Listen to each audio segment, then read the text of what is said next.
Sí, Señor Dios Padre eterno, queremos alabar y queremos bendecir tu nombre, te queremos glorificar y exaltar y te damos gracias, Dios. Gracias, Padre, por esta semana y gracias, Señor, porque hasta aquí nos has ayudado y porque ahora nos podemos acercar para aprender un poco más acerca de ti. Trae sabiduría y trae entendimiento a nuestro corazón. En el nombre de Jesús te lo pedimos. Amén. Muy bien, pluma, papel, lápiz y una actitud enseñable es lo que vamos a necesitar para aprender un poco más el día de hoy acerca de nuestro Señor. Persecución, segunda parte. Nuestro texto. Bienaventurados los que padecen persecución por causa de la justicia, porque de ellos es el reino de los cielos. Bienaventurados sois cuando por mi causa os vituperen y os persigan y digan toda clase de mal contra vosotros, mintiendo. Gozaos y alegraos, porque vuestro galardón es grande en los cielos, porque así persiguieron a los profetas que fueron antes de vosotros. Y ya la semana pasada comenzamos y desarrollamos parte de este tema.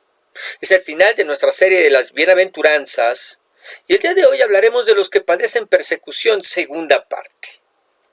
Hablamos de cómo es que seríamos perseguidos por causa, por seguir, por guardar, por mantenernos fieles a la justicia de Dios. Y el día de hoy, siguiendo con esta línea de pensamiento, hablaremos de los que serán perseguidos e insultados y se diga toda clase de mal en contra de ellos, mintiendo. Y del gozo, alegría que debería darles, porque gracias a eso, su galardón, su reconocimiento en los cielos será mayor para ellos. Y es que, para que esto suceda, el que su galardón, el que su reconocimiento sea grande, lo primero que tiene que pasar es que el mal que digan acerca de nosotros sea una mentira.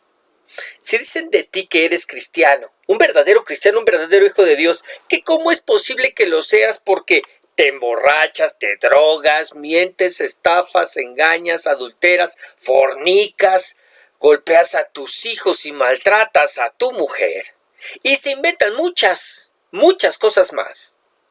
Pero que en realidad no es así, porque por eso es un invento y Dios lo sabe. Solo están mintiendo para hacerte daño. Entonces, tu galardón es grande en los cielos. Porque la gente que no te quiere tiene que mentir porque no encontró nada que fuera verdad en tu vida para deshonrarte, no encontró nada que fuera verdad en tu vida para desprestigiarte, para dañarte. Algo así como lo que le pasó a Daniel cuando lo nombraron gobernador del imperio medo-persa, pero además el rey, al ver que era mejor, que era superior a los demás gobernadores, quería ponerlo sobre todos ellos como el segundo a cargo después de él. Lo mismo que le pasó a José con Faraón, que fue puesto como el segundo en todo el reino después de Faraón. Bueno, este rey quería hacer exactamente lo mismo con Daniel, ponerlo como el segundo después de él, el rey Darío, rey de Media y de Persia, ¿verdad? Ahora, sus enemigos buscaron defecto, buscaron un mal comportamiento, buscaron una falla en Daniel para acusarlo, para hacerle daño y para evitar que fuera gobernador sobre todos ellos. Y no lo encontraron. Vamos a verlo, Daniel capítulo 6, verso 4, que dice: los otros solo esperaban que Daniel hiciera algo malo o que cometiera algún error para acusarlo con el rey. Pero no pudieron acusarlo de nada, pues Daniel siempre hacía bien su trabajo. Por eso se pusieron de acuerdo y dijeron: como no tendremos nada de qué acusar a Daniel, lo haremos caer solamente con algo que tenga que ver con la ley de su Dios. Ahora piénselo, por favor, piénselo por un instante.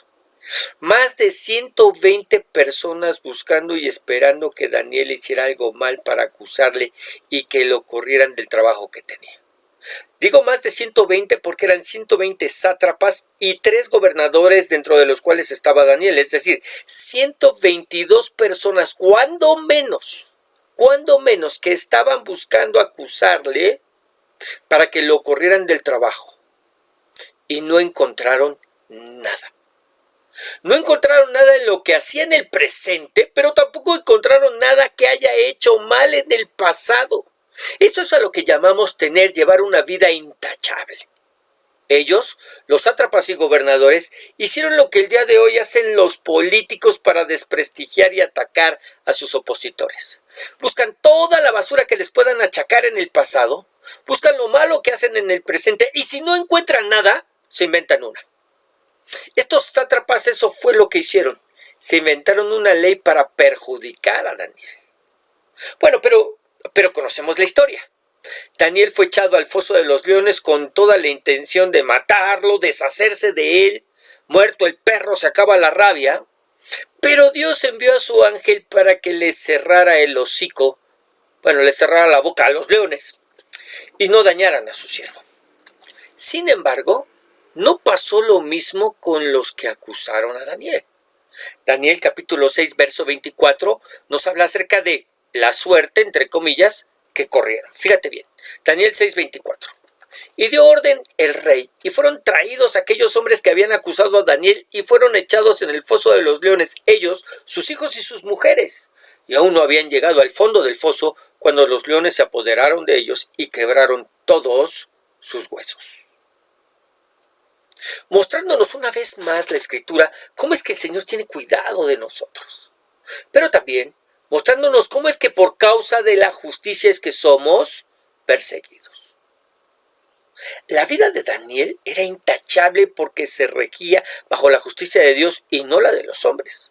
Daniel obedecía, guardaba, hacía caso a la ley del Señor que se encontraba muy por encima de las leyes de los hombres. Algo que Daniel demostró desde que llegó muy joven a Babilonia, y en ese deseo de no contaminarse y fallarle a Dios, pidió que los alimentaran a él y a sus amigos de manera diferente a como lo hacían con los demás. Mira, Daniel 1:8 nos habla de esto. Y Daniel propuso en su corazón no contaminarse con la porción de comida del rey, ni con el vino que él bebía. Pidió, por tanto, al jefe de los eunucos que no se le obligase a contaminarse. Lo propuso en su corazón desde que era joven, que el no contaminarse a través de la porción de la comida del rey, porque lo que el rey comía era una comida ofrecida a los ídolos, la carne que se comía era ofrecida a los ídolos y luego se llevaba a la mesa, el vino que se servía era ofrecido a los ídolos y luego se llevaba a la mesa. Entonces pidió que no se contaminaran con lo ofrecido a los ídolos y se lo pidió el eunuco para precisamente guardarse de toda contaminación y de todo pecado delante de Dios.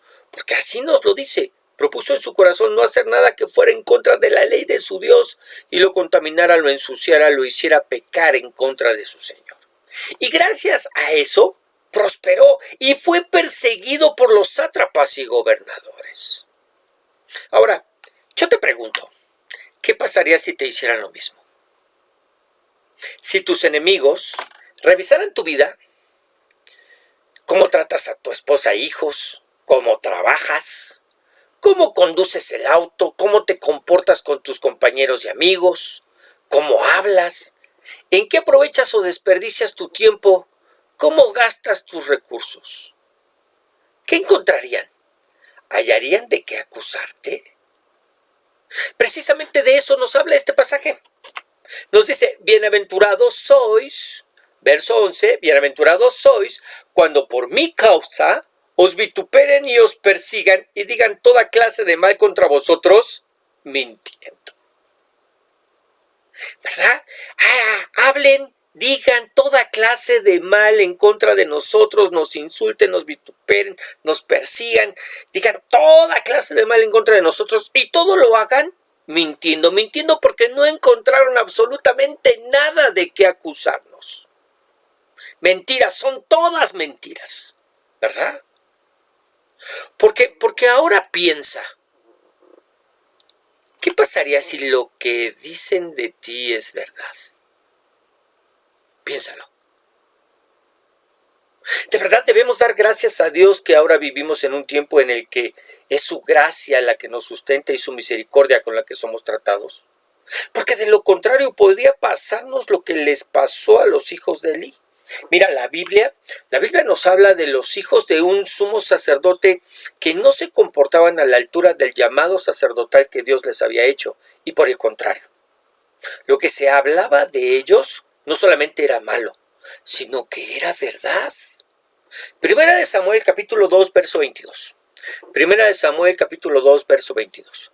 Pero Elí, el sumo sacerdote, era muy viejo y oía de todo lo que sus hijos hacían con todo Israel y cómo dormían con las mujeres que velaban a la puerta del tabernáculo de reunión. Y dice dormían porque lo habla de una manera romántica, pero en realidad se acostaban con ellas y fornicaban. Porque solamente durmieran, bueno, su pecado sería un poquito menor en la escala de lo que nosotros medimos, ¿verdad? Pero no dormían, sino más bien estaban muy activos con ellas. ¿Ok? 23. Y les dijo, ¿por qué hacéis cosas semejantes? Porque yo oigo de todo este pueblo vuestros malos procederes. No, hijos míos, porque no es buena fama lo que yo oigo, pues hacéis pecar al pueblo de Jehová.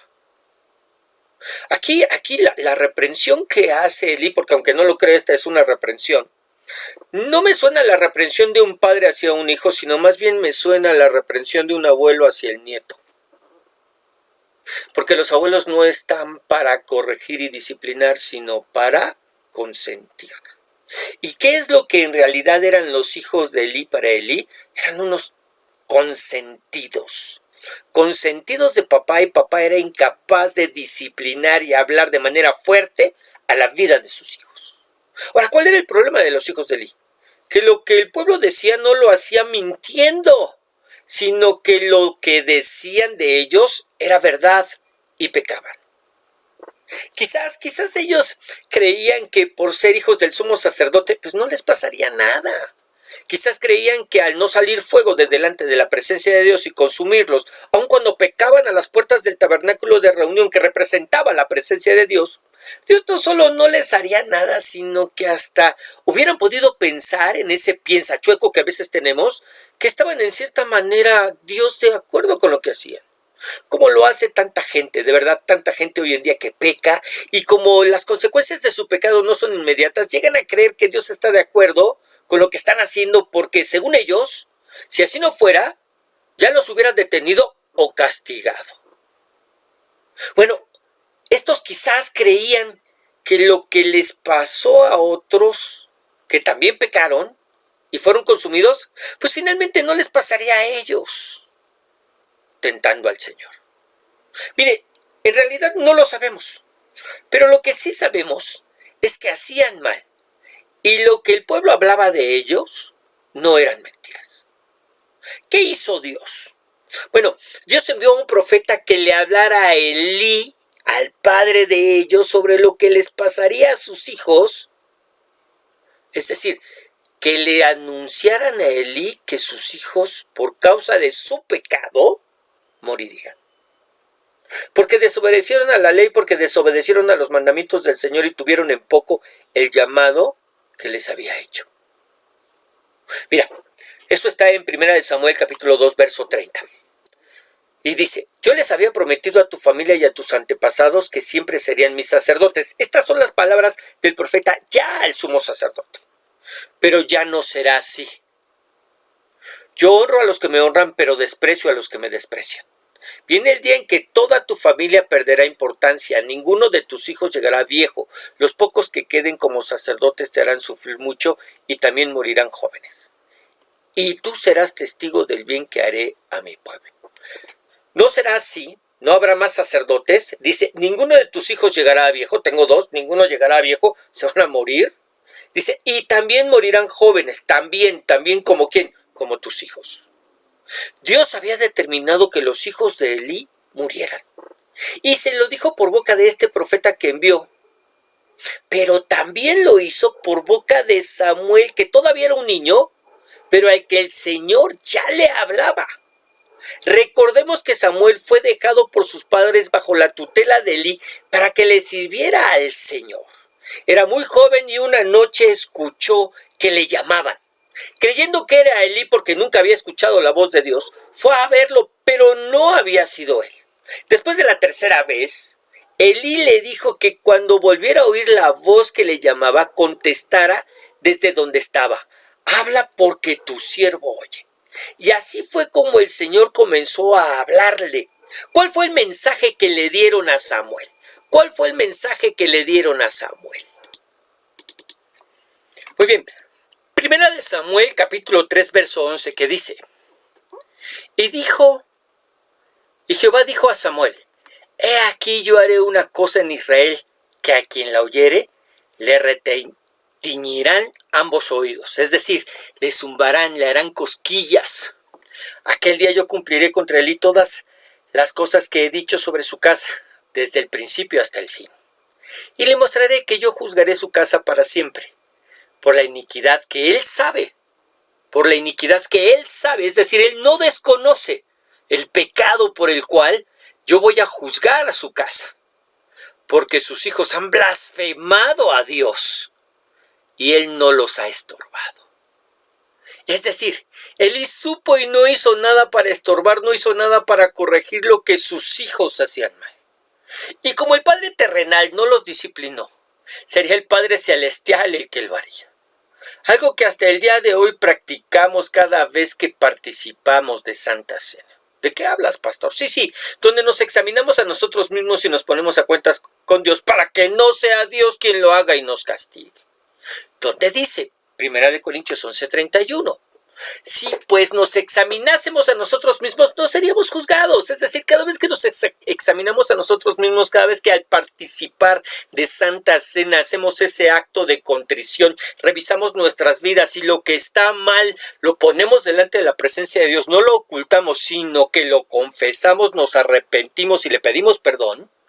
Gracias a eso no seremos juzgados. Dice, mas siendo juzgados somos castigados por el Señor para que no seamos condenados con él. ¿Cuál es el propósito entonces del castigo que el Señor trae cuando no nos ponemos a cuentas con Él? Pues es el que no seamos condenados con el mundo. No es para mandarnos a condenación eterna, sino por el contrario, es que no seamos condenados con el mundo. De manera que ese castigo que Dios envía es y forma parte de la misericordia y el amor de Dios para nuestras vidas. Ahora, finalmente los hijos de Elí murieron. Y tal como el Señor lo había anunciado, Israel salió a la batalla en contra de los filisteos y perdieron. Fue entonces que un mensajero llegó hasta donde estaba Elí y le dijo, fíjate muy bien, 1 Samuel 4:17. Y el mensajero respondió diciendo, Israel huyó delante de los filisteos, y también fue hecha gran mortandad en el pueblo. Y también tus 2 hijos, Ofni y Finés, fueron muertos. Y el arca de Dios ha sido tomada. Algo que también podría pasar con nosotros a través de algo que se conoce como la muerte prematura.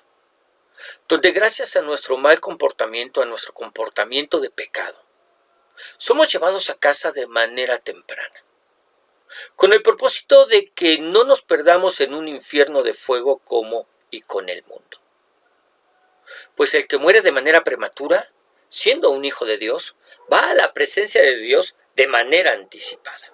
1 Corintios 5:4 dice, en el nombre de nuestro Señor Jesucristo, reunidos vosotros y mi espíritu con el poder de nuestro Señor Jesucristo, el tal, ¿de quién hablan? ¿Quién es ese el tal? El tal que será entregado a Satanás. ¿Quién es? Es uno que andaba o que se acostaba con la mujer de su padre que no era su madre, es decir, con su madrastra. Y entonces dice, el tal, ese que está cometiendo esa fornicación que ni siquiera es escuchada en medio de los gentiles, ese se ha entregado a Satanás. ¿Para qué? Para la destrucción de la carne, para que muera, a fin de que el espíritu sea salvo en el día del Señor Jesús. ¿Ok? En cuyo caso no se cumpliría, si esto es lo que pasara, es decir, si una persona tuviera que morir, partir de este mundo de manera prematura porque sus obras han sido malas y como es un hijo de Dios, Dios ha determinado llevarlo antes de tiempo a casa, la promesa que este pasaje trae de Mateo 5 no se cumpliría. ¿Cuál promesa, pastor? Verso 12, gozaos y alegraos porque vuestro galardón es grande en los cielos, porque así persiguieron a los profetas que fueron antes de vosotros. ¿Para quiénes será grande el galardón en los cielos? Para aquellos que, como Daniel, llevaron una vida intachable y todo lo malo que dijeron de ellos lo hicieron mintiendo. Se lo tuvieron que inventar porque nada malo o de condenar hallaron en ellos. Ahora, ¿qué pasará con los que murieron de manera prematura, como los hijos de Elí? Serán salvos ciertamente, Pero no podemos hablar de un gran galardón, de una gran recompensa, de un reconocimiento en los cielos para ellos. ¿Por qué? Simplemente porque la Escritura no nos lo dice. Aunque sí debemos suponer que pues no recibirán un gran galardón porque no les dio tiempo para ganarlo, se fueron antes de tiempo. Ahora, finalmente el día de hoy el Señor nos llama a no desmayar cuando seamos perseguidos por causa de la justicia. Porque por vivir bajo la voluntad del Señor, seremos perseguidos. Nos llama a no desmayar cuando hablen mal de nosotros mintiendo. Y más bien nos exhorta a vivir de tal manera que lo malo que hablen de ti y de mí, lo hagan precisamente mintiendo. Y nos habla de la recompensa que tendremos al llegar a su presencia y el galardón que nos está esperando sea grande en los cielos. De lo que me gustaría decir que la Escritura nos habla ampliamente de ello. Donde, en primer lugar, la Biblia nos enseña que Dios no es deudor de nadie y tendremos recompensa por todas y cada una de las acciones que hayamos hecho en su nombre, incluso el dar un vaso de agua. Vamos a verlo rápidamente. Mateo 10:41. El que recibe a un profeta por cuanto es profeta, recompensa de profeta recibirá. Y el que recibe a un justo por cuanto es justo, recompensa de justo recibirá. Y cualquiera que dé a uno de estos pequeñitos un vaso de agua fría solamente por cuanto es discípulo, de cierto os digo que no perderá su recompensa. Es decir, vamos a recibir recompensa aún por esa acción mínima de dar un vaso de agua a aquel que lo necesita y es discípulo del Señor, ¿verdad? Sin que no perderemos nuestra recompensa aún de esas acciones que nosotros a veces juzgamos tan insignificantes. ¿Ok? Dios no es deudor de nadie y tendremos recompensa entonces por todas y cada una de las acciones que hayamos hecho en su nombre. 2. Esas recompensas serán el reconocimiento de lo bueno que hicimos y las malas obras serán quemadas. Primera de Corintios 3:13 que nos habla de esto dice, la obra de cada uno se hará manifiesta, porque el día la declarará, pues por fuego será revelada. ¿Qué va a suceder con todas nuestras obras buenas y malas? Bueno, la Biblia nos dice que serán pasadas, probadas por el fuego, pues por el fuego serán reveladas, serán probadas, dice, y la obra de cada uno, cual sea, buena o mala, eso significa ese cual sea, el fuego la probará. Nuestras obras buenas y malas entrarán, ¿verdad?, en la hoguera de Dios. Vamos a llamarle de esa manera sin hacer de esto una doctrina, ¿verdad?, la hoguera de Dios, pero entrarán en el fuego, y el fuego la probará. ¿Sí? Ahora, ¿qué pasa? Si permaneciera la obra de alguno que sobreedificó, recibirá recompensa. Si permaneciere, las obras que permanezcan van a recibir recompensa. Pero si la obra de alguno se quemare, él sufrirá pérdida. Si bien él mismo será salvo, aunque así por fuego. ¿Cuáles son las obras que se han de quemar? Las malas obras. Entonces, ¿la persona será salva? Sí, es salva. Pero no recibirá recompensa. ¿Por qué? Porque esas obras que él llevó se quemaron. Es decir, las malas obras se quemarán. Bueno, ¿y qué pasará con las buenas? Nuestras buenas obras serán purificadas también por el fuego. ¿Ok? Es decir, todas las buenas y malas obras serán pasadas por el fuego. Las malas obras, como ya vimos, se quemarán, se desaparecerán. Y las buenas obras serán purificadas de la misma manera que el fuego quema las impurezas de los metales. Así serán como con las buenas obras. Estas buenas obras serán purificadas y recibiremos recompensa por lo bueno y purificado que presentemos ante el Señor. Por eso el verso 14 dice, si permaneciere la obra de alguno que sobreedificó, recibirá recompensa. ¿Sobre qué recibirá recompensa? Sobre lo que permaneciere, una vez purificado. Así que, Dios no solamente nos llama a no desanimarnos por causa de la persecución que sufriremos por practicar la justicia de Dios. No, sino que nos anima a hacerlo para que tengamos un gran galardón delante de su presencia en los cielos. Y mira, ya para terminar, cuando una persona gana una presea olímpica, podemos verla en el lugar de honor con los brazos en alto y el rostro cubierto de lágrimas. Porque esa presea es el reconocimiento a años de esfuerzo, sacrificio, dedicación y disciplina. Años de esfuerzo, sacrificio, dedicación y disciplina. Y en ese momento la persona sabe que valió la pena. Eso por una presea, por un reconocimiento terrenal. Ahora, ¿cómo crees que nos sentiremos al recibir el celestial? ¿Crees que valdrá la pena?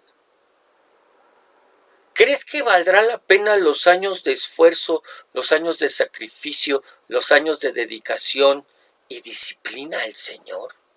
¿Crees que valdrá la pena todo aquello de lo que nos hemos privado? Porque si algo debemos y tenemos que reconocer todo el tiempo es que el pecado nos acecha en todo momento. Así como se lo dijo el Señor a Caín, que el pecado lo acecharía en todo momento, pero él tenía en ese momento la capacidad de rechazarlo. De la misma manera sucede con nosotros. El pecado nos acecha en todo momento, está ahí acechándonos, ¿verdad? A través de sus tentaciones, porque además el pecado es rico, es sabroso, no nos ofrece algo que no nos gusta, sino por el contrario. Por eso vivíamos en él. Pero, ¿qué hacemos? Hoy en día hay un esfuerzo, hay un sacrificio, hay una dedicación, hay una disciplina en nosotros para no participar de las obras infructuosas del pecado y alejarnos de él. Lo hacemos porque amamos al Señor. Lo hacemos porque de ahí fuimos sacados y sabemos que el pecado paga mal, porque la paga del pecado es muerte. Nos alejamos de él porque sabemos que es una trampa en la que en otro tiempo no solamente caíamos, sino que ahí vivíamos, entrampados todo el tiempo. Pero ahora nos apartamos de pecado y de toda maldad por amor de aquel que pagó por nuestros pecados en la cruz del Calvario. Porque finalmente y por la gracia de Dios hemos entendido que efectivamente la paga del pecado es muerte, que el placer que brinda es momentáneo, es pasajero, es de este mundo y todo lo que es de este mundo desaparecerá. Pero nosotros corremos hacia algo que es mayor y superior, que es ese estar en la presencia continua de nuestro Señor, en un gozo eterno delante de su presencia. Pero además nos privamos de todas estas cosas porque Dios nos motiva a hacerlo, pues nos ha declarado que hay recompensa eterna sobre nuestras vidas por aquello que hagamos. Ahora yo te pregunto, ¿crees que valdrá la pena? ¿Crees que valdrá la pena todo el esfuerzo, todo el sacrificio, toda la dedicación y toda la disciplina a la que voluntariamente nos sometemos por causa del Señor? Ahí en tu lugar, inclina tu rostro y cierra tus ojos. Vamos a orar. Señor Dios y Padre Celestial, gracias por lo que tú nos hablas el día de hoy. Porque ciertamente, Señor, a veces se nos olvida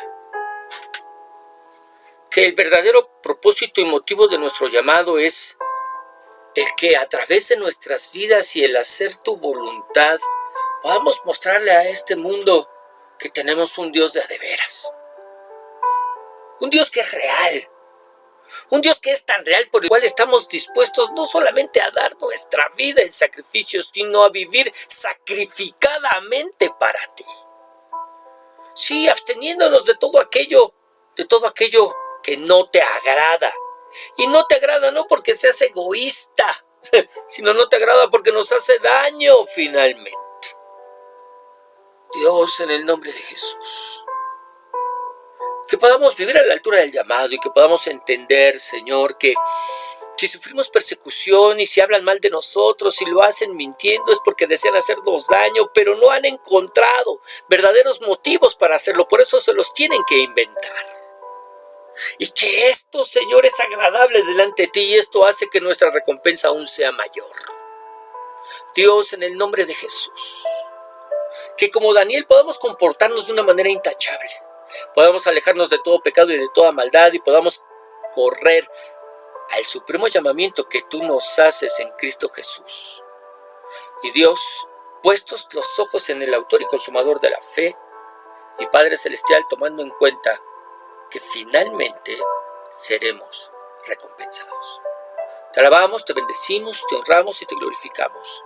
Y te damos gracias, Señor, en el nombre de Jesús. Amén. Y amén.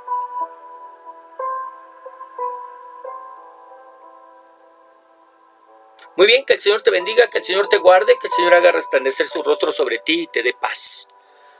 Damos gracias a Dios por lo que nos ha enseñado y nos despedimos, no sin antes recordarte que nos escuchamos todos los días por medio del devocional diario, los días domingo como hoy, nos escuchamos a través de nuestra enseñanza bíblica, plenaria, homilía, y el día de mañana estarás recibiendo tu estudio bíblico.